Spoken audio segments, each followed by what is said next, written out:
10 years ago, in response to people's changing circumstances with busy work and family commitments, we decided to add an outpatient program. So what people can expect, there is a group on a Monday evening from 7 to 9 with a family member present, and then another group on a Thursday afternoon from 2 to 4, and then 1 hour during the week for a one-to-one session. So about 5 hours of support a week in total over 10 weeks.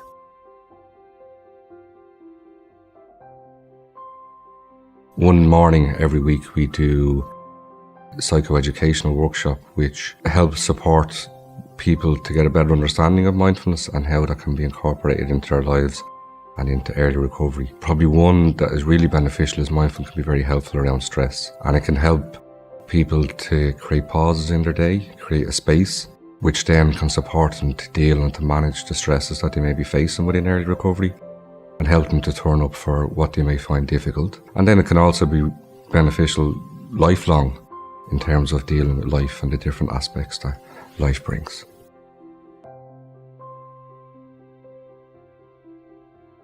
Addiction is a family disease, and so therefore Family Day is crucial in the treatment process.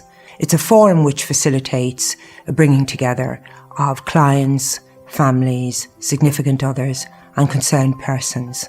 And in this forum, families are supported in conveying and communicating the myriad ways in which, they have been impacted by their loved one's addiction.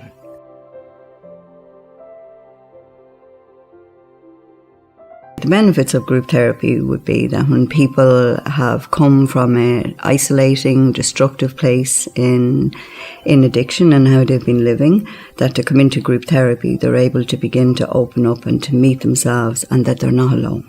They're not alone in that journey. Be able to identify with other people's stories and other people's pain, other people's different family dynamics, and that I suppose the main one is that they're not alone in that place.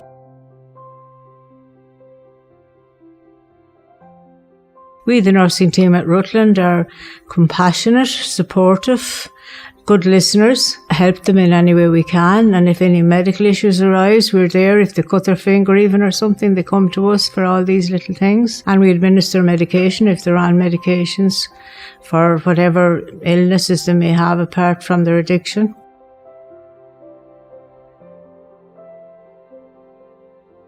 In treatment, clients are provided with freshly prepared, nutritious, well-balanced meals. This provides them with ideas that help them with their dietary needs in their recovery to a healthy and addiction-free life ahead.